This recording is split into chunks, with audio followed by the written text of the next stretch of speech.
Hello everyone and welcome to a most amazing game that took place in 1950 in the British Championship. It's a game between Walter Veitch and Jonathan Penrose. And no, it is not the famous physicist, that is Sir Roger Penrose, but that is his brother, if you were wondering. And it comes as a suggestion from a subscriber, so thank you for that. Rushikesh Bor suggested this, and I've never seen this one. It's like, it's the shortest game that ever happened in the official British Championship. So it's quite a game, and it has quite a conclusion. So without further ado, let's check it out. So and of course, as usual, as I do not have a photo of Mr. Veitch, I'm honoring the hoodie guy by wearing a hoodie myself, and of course I'm hoping you guys are as well. Now this is a photo of Jonathan when he was 14, but this game was played when he was 17, although I didn't find any photos of him when he was 17, so in case you were wondering. And I did actually find one photo of Mr. Veitch, but it's a photo from behind, and it's from the chess history website, and they're not even sure that it's him, so I decided to best keep it, with the hoodie guy. So without further ado, let's check it out as Veitch opens with d4. Penrose goes for knight to f6, we have c4, e6, knight f3, and d5. So nothing out of the ordinary here. And I know you guys are wondering, how can this game last 10 moves? This is the position we see every day, and pretty much in every game. This is the queen's gambit declined. We have g3, preparing to fianchetto the light square bishop, and here just d captures on c4. So this is all very well known.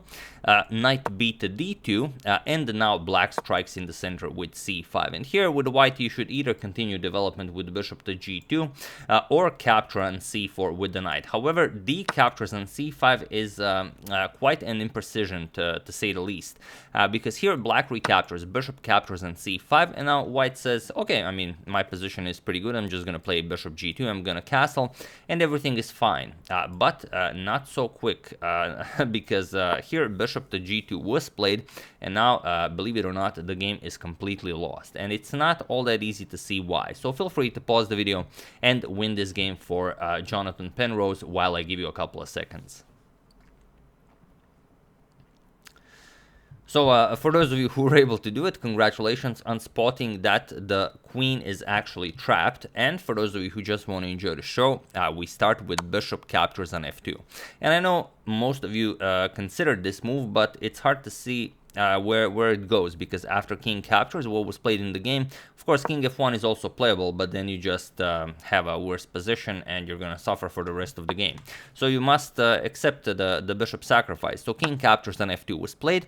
Now comes the knight to g4. Again, continuation, most of you have checked. This comes with check. And now of course if king to f1, of course knight to e3 check, and white loses the queen. But white says, I'm not gonna play that, I'm gonna play king to e1, and I still don't see the reason why you sacrificed your bishop. But here comes knight to e3, and okay, the queen is under attack and it's looking very scary, but the queen can go to a4, and this comes with check. So still, what was black's idea with the bishop sacrifice? Well, queen to a4 check, this is the only move, and now comes bishop to d7, and it was in this position on move 10 that Walter Veitch resigned the game, as there is nothing more to be done here. The point is, the queen is trapped. All of the squares are covered. The queen covers a5, a6 is covered by the pawn. There's nowhere for you to go. You can go to b4 or a3, but if you choose any of these squares, for example, queen to b4, knight to c2 check wins the queen, and it's the same for queen to a3, queen a3, knight to c2 check, again wins the queen this way.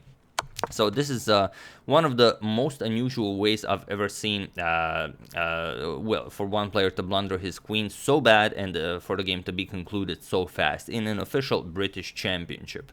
So this is pretty crazy. And okay, now Jonathan Penrose is a university professor, and he holds the he does have the title of Grandmaster, but he officially has the title of International Master, and he was a Grandmaster of Correspondence Chess. But I think in 1993, FIDE awarded him with the title of Honorary Grandmaster. But he also has a PhD, and he does a lot of stuff. But when he was younger, he was a fierce chess player. As you can see here, he crushed his opponent in 10 moves, which is incredibly impressive.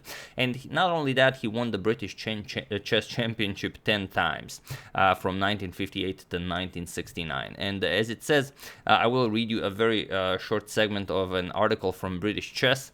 It says that Penrose is one of the outstanding figures of British chess, yet many who meet him may not realize that just because he's one of the quietest and most modest of men, you may not realize this, as he's one of the quietest and the most modest of men. Throughout the late 1950s and the whole of the 1960s, he stood head and shoulders above any of his contemporaries. So very nicely written. And I must admit, I mean, I've heard of him before, but I don't think we've ever covered any of his games. And we definitely should.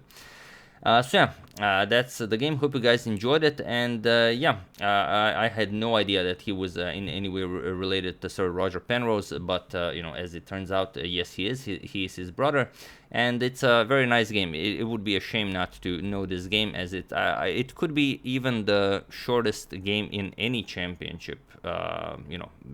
Between masters and grandmasters. Okay, you don't have to be like in those days you didn't have to have a title to participate, but still, it's the official British Championship. I mean, this is it's incredibly impressive that such a game occurred. So thank you for suggesting this to me, and also shows that it's very important to use #suggestion when you put suggestions in the comment section, so it's easier for me to filter them out, because I just go into my search bar, I write #suggestion, and then I get all of your guys' suggestions. Okay, enough said.